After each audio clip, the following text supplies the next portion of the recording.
Right there, welcome back to the Demystifying Mental Toughness podcast with me, your host, David Charlton. And today we arrive at the final episode of this 8-part series, which has been exploring the coach-athlete relationship. Across the series, we've explored different aspects of mental toughness and how they shape the dynamics between coaches and athletes. Things like interpersonal confidence, risk orientation, goal orientation, and other elements that quietly influence how relationships in sport evolve. Today, we're going to add an extra layer, though. We're going to focus on something that, in many ways, ties everything together. And this is a concept, a measure called learning orientation. Learning orientation sits within the challenge pillar of the 4C's model of mental toughness. And in my view, it's one of the most important ingredients when it comes down to long-term development in sport. Without a willingness to learn from mistakes and setbacks and difficult experiences, many other aspects of mental toughness can fall a little flat. You may have confidence, you may be committed, you might even be comfortable stepping into challenges. But if you're not reflecting, if you're not adapting, and if you're not learning, progress is likely to stall, performances are likely to plateau. So, in this episode, we're going to explore a situation where a coach is high in learning orientation, yet the athlete is relatively low in learning orientation.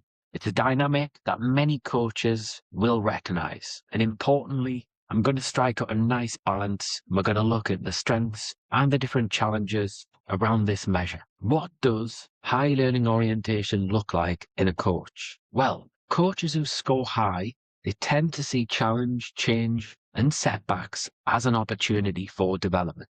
They're curious, they reflect, they're open to feedback. They'll often ask questions like, what did we learn from that today? What could we do differently next time? What is the lesson here?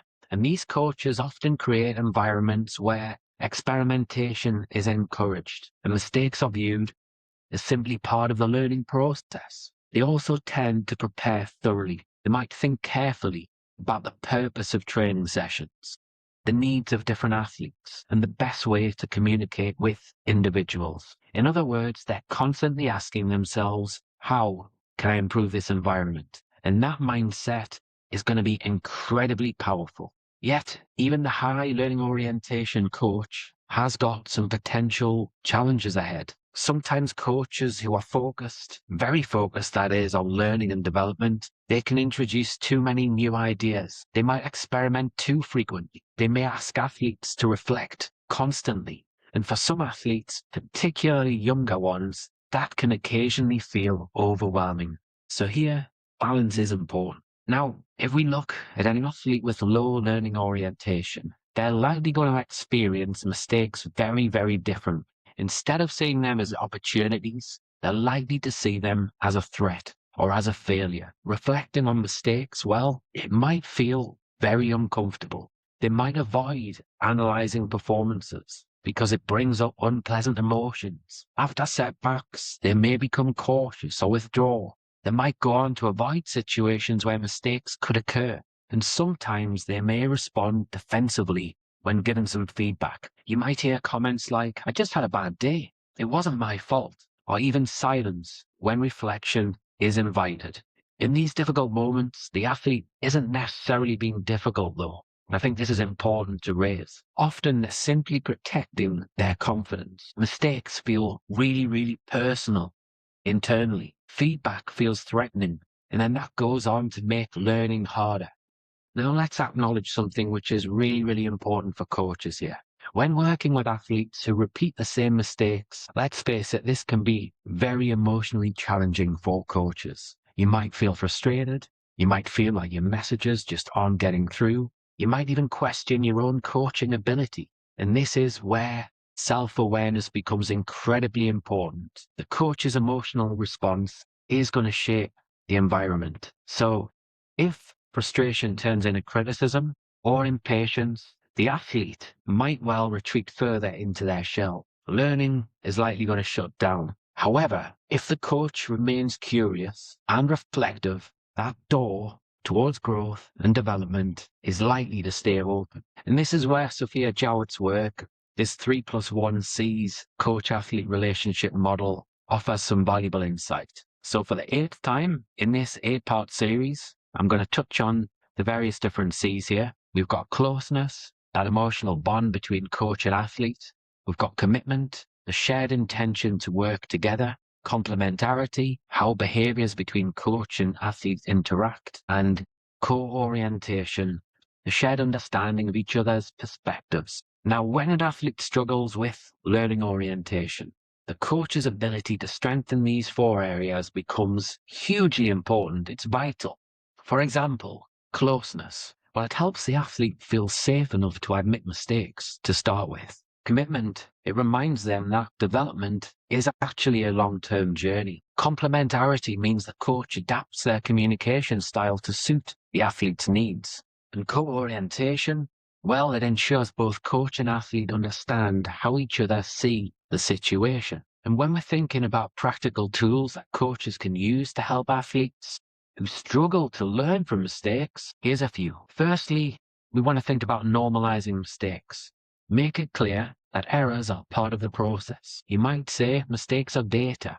They tell us what to work on next. This simple reframing can reduce that emotional weight that's attached to failure for some athletes. Secondly, we've got to use structured reflection. Instead of asking vague questions like what went wrong, try something more constructive. What went well? What didn't go as planned? What will you try next time? This keeps reflection focused on learning rather than blame. Thirdly, encourage perspective. Sometimes athletes believe that they're the only ones struggling. So ask them to consider if there are other athletes out there with similar abilities who've had challenges, and what were those challenges, and how did they overcome them? This widens perspective and builds some belief. Fourthly, we've got introducing some simple review routines. A weekly review conversation, well, that can be hugely powerful. Discuss what was learned this week, what challenges appeared, what adjustments could actually help in the process. You know, with small, consistent reflections, coaches are going to build stronger learning habits in their athletes.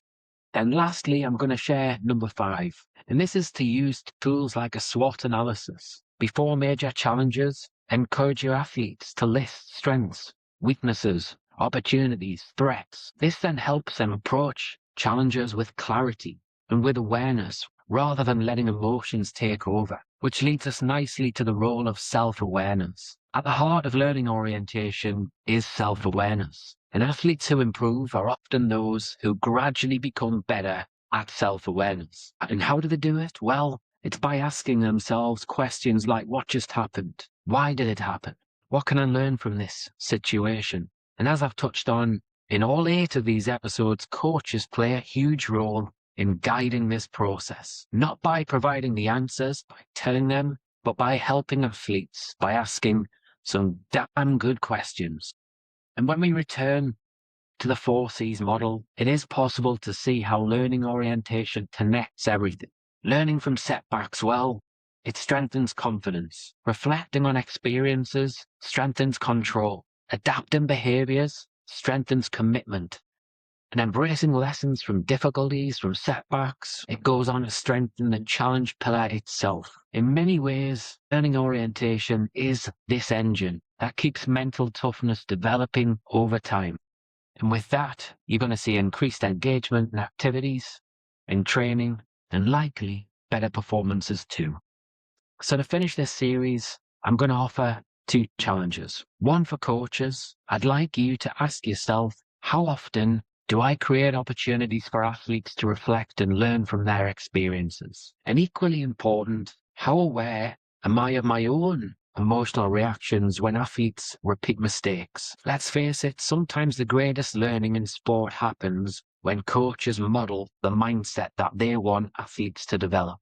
And then for athletes, ask yourself, when something goes wrong in my sport, do I focus on protecting my confidence, or do I focus on learning something useful from the experience? Often fear can get in the way. And this is important because mistakes only become wasted opportunities if we do refuse to learn from them. So, with that, this is the end of this 8-part series on the coach-athlete relationship. I really hope that by exploring the 8 different measures, that it's helped you think a lot more deeply about how relationships in sport influence development, engagement, performance, and even mental health. I mentioned earlier there about this coming to the end of this 8-week series. Well, that's not quite true. I've actually organized a really insightful bonus episode. I had the great fortune of picking the brains of John Perry. John's an expert in mental toughness. We go on to have a conversation, a really insightful conversation that picks up on some of these aspects that I've covered. And again, we look to add an extra layer where we're seeking to help coaches in supporting their athletes. So until then, have a fantastic week ahead. And as always, thank you for listening to the Demystifying Mental Toughness podcast.